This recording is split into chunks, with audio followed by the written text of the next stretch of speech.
Welcome to the show. Today's guest is Brad Dinner. Brad manages the Rebel Brewery just outside Lusaka in Zambia. The brewery is part of the Ciela Resort and Spa on the Bonanza Estate, just 10 minutes from the Kenneth Kaunda International Airport. Brad worked as a brewer for SAB for many years before he started helping and consulting to microbrewers. My name is Holger Meier, and this is BeerWorld. Welcome to the show, and today my guest is Brad Dinner, all the way from Zambia. Welcome to the show, Brad. Thanks, Holger. Good to chat. Brad, the last time I saw you was, I think, at Copper Lake in Broadacres. You were doing some brewing there with Brandon. How did you end up in Zambia? So I had helped. There's another microbrewer in Lusaka, and I had helped him a little bit. He came down to South Africa, and I just sorted him out with a few facts and whatever. He was an ex-winemaker from Australia, but a Zambian national, and he was looking for some pointers, etc. So he started up. He was brewing in a little home kit and selling at markets effectively. And the guys here were looking for a brewer because they wanted to open a microbrewery. And Felton said to them, "Well, why don't you give Brad a call?" And they did. And I said, "Cool, let me come see." And it's in fact been like a little dream of mine to come and brew up in Africa and introduce craft beer. So very, very keen and very excited. Yeah. So your background is working with SAB. Yeah, I was at SAB for 16 years. Okay. And then been doing a little bit of consulting and training and et cetera, for the last 8 years post that, or 7 years post that, and then got into this. And I've been here just over a year. Okay. So we're celebrating your 1 year anniversary. Congratulations. Thank you. So what's it like? You're really at the beginning of microbrewing or craft beer in a new country. What does that feel like? Yeah, no, it's awesome. It's such an exciting challenge to bring an industry into a country, a market segment that has not existed before. Effectively, yes, we've had a few brew pubs open every now and again, but nothing that's really lasted. Okay. And I think it's really just about the approach that has been taken that is working quite nicely. So excited to build the industry. So what is the setup there, and who are you working for? I work for a company called Union Gold. They're the primary owners of the business, and our brand is Rebel Brewery, Rebel Beer. So we're currently making 5 different beers, two of which are actually going on launch today, which is quite cool. So it's Rebel Brewery, and it just having a lot of fun. And the location? Yeah, no, it's on a resort. So the brewery's on a resort. It's attached to a brew pub. The brewery runs as a separate business to the pub. So I make the beer and then sell it into the pub, okay, and sell it to a couple of our other outlets as well. It's on a resort and spa kind of setup, 18-hole golf course, convention center, 2,000-seater, 250 rooms in the hotel, really, really big open space, very close to the airport. If you come out of the airport, you actually don't even go towards Lusaka. You take an immediate right, and then we're a couple of Ks or 6 Ks down the road or so. You say it's just near the airport, and so is it business people that go there or what? Not really. Well, there are, of course, business people that come here, but the ultimate goal, I guess, with golf and tennis and quad bikes and water park, et cetera, is to hit the family market of international tourism, of course. Not local. Obviously locals do. No, locals do come here. Absolutely. It's kind of a go-to place for conventions, particularly because it's out in the bush. So it's beautiful. You have some wild animals walking around, and just a really nice environment. Tell us a little bit about the setup that you've got and the beers that you make. Okay, so it's a small brewery. I mean, in terms of microbreweries, I guess you would call it a nano brewery. Our capacity is 6,000 liters a month. We've got a 500 liter brew length brew house. So 2 brews to fill a fermenter. Each fermenter is 1,000. We've got 3 fermenters. And then my process time in the fermenters is 2 weeks. And then the beer sits in lagering for 3 weeks. So it's a 5-week total process time for each of the beers. And because the reason why it's so long in lagering is we're not using any stabilizers, any finings, anything like that, and we don't filter our beer either. And that's just a personal philosophy that I've always held to, not as an SAB brewer, but as a brewer external of SAB, in that my feeling is that filtration and addition of process aids, etc., kind of spoils the beer. And I think having a live beer with yeast in it, even though it is quite clear in glass, it ends up pretty clear because we hold it 3 weeks at 1 degree Celsius. So the beer ends up pretty bright. That just brings a special something. Obviously, it's marketable as well to be saying that, we make a natural beer. And we do. Carbonation is by yeast. We don't force carbonate.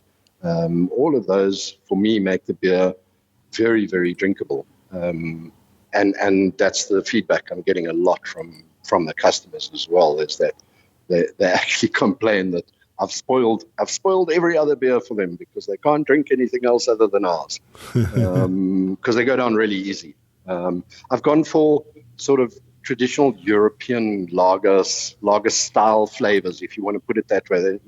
Pilsner, a dark lager, a lager. And then we've just put oatmeal stout through now. That'll be launching today. We're having a sort of post St. Paddy's Day after party kind of thing here, putting up a big marquee outside, and we've got an Irish band that played at the Irish Embassy last night. So they're coming to do a little gig. They're actually from Ireland.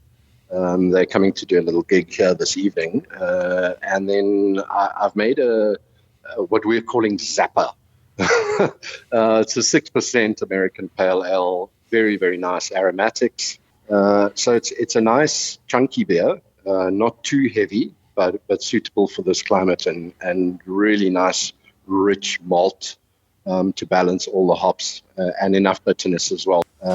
So it's a good APA. Brad, tell us how the response has been from the locals. It's been pretty amazing. Coming into a country where nobody's really had craft beer before, and their beer bubble is very small in terms of the local brew, which is Mossy, Castle Light, Windhoek, Heineken. They're sort of traditional big beers in southern Africa, and that's their experience of beer. Very gassy, very little flavor, or malt-based flavor anyway. And people were, interested at first. Yes, we made a lager because you've got to do that, because not everybody's going to change. But the guys have been so keen on the Pilsner and the dark lager that we brewed. They're actually spot on target in terms of what those beers should be. If I look at, say, the BJCB guidelines, these beers sit slap bang in the middle of those styles. And people have responded so well to that. So we've expanded their beer knowledge bubble just slightly. And now with the start and the APA coming, we're going to take them further outside of their comfort zone And just from the little tastings that I've done with customers before the launch of both of them, people are absolutely in love with both of them. And you get people who say, "Oh no, I don't like it; it's too fruity," but then they love the stout. Yeah. Or they say, "No, I'd rather stick to the dark lager," kind of thing. But that's fine. The overwhelming kind of sense is that people are really looking forward to the beers coming onto the market. Yeah. The biggest challenges that you face, obviously, if you're in a new market, you're starting afresh. There's no suppliers and everything. But what are the biggest challenges for you?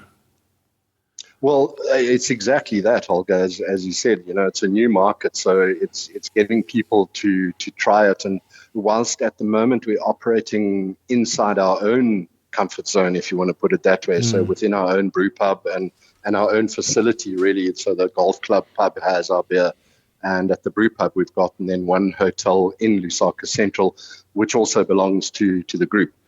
So it's taking it outside of that, and there've been a lot of pub owners from not just from Lusaka, but from the Copperbelt, from Makushi, from Livingston, coming up here. They've heard our beer is so good.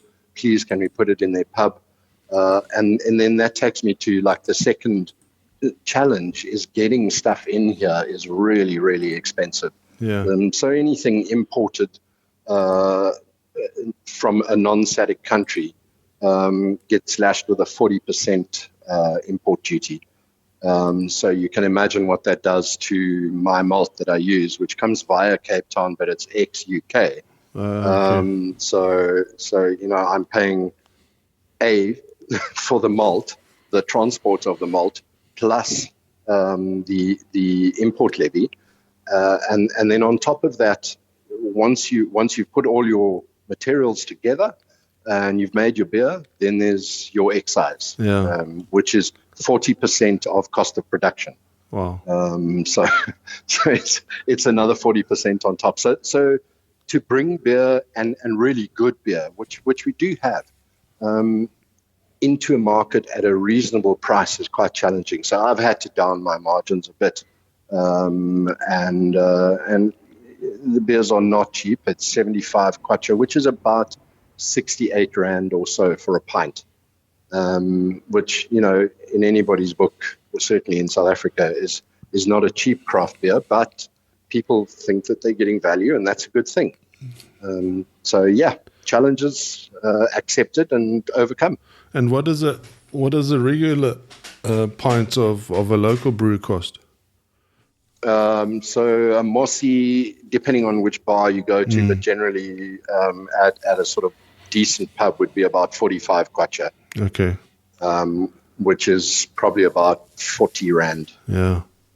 So about the same as here. In terms of your family situation, have you got a home there, or do you stay on the resort? I stay on. So the resort resides on a bigger estate called Bonanza, which is a housing development estate, and those are 5-acre lots, and some really beautiful houses. Some of them verge on the golf course, some of them don't. Some of them are closer to the main road, some aren't. But it's a really, really big estate. So I live on the estate in a house, and my wife and kids are at home. My boys are studying. They're both at Tux. So as a challenge, as far as a challenge goes, but that's a personal, not a business. Is the plan to stay in Zambia for a longer period? The plan is to stay in Zambia for a longer period. Obviously, I've done kind of projections and a business plan for going forward. Our next phase, once we're out of capacity on this brewery, is that, look, we may stick in 2 more tanks and give ourselves another 2,000 liters a month, but I really don't see the space for that in this brewery. So the ultimate plan, actually, sort of medium term, next three years or so, is to open a 40,000 liter facility very close by to where we are, because the group owns most of the land around here, so we can put up a brewery. it's going to cost some money for sure, but I think the scope of and the projection is pretty good. We'll go into bottle. Okay, and if people want to contact you online, is there a website, or are you on social media? Yeah, they can actually look up. The place is called Ciela, and they'll find me through that. So there'll be contacts with that. Alternatively, I mean, you can always just give me a call. Yeah. If you're in town or you want to come through and visit the place, and I can make my number available if you'd like. Yeah, we'll put it on the show notes, eh? Okay. Yeah. Cool. Very nice, Brad. Thank you for what you're doing for the beer industry in Zambia, and I wish you all the best. Thank you so much, Holger. Nice chatting to you. I really appreciate your time to chat. Thank you for listening to our stories here online. In the show notes, you will also find a link where you can subscribe to become part of our community and be notified when we upload our latest content.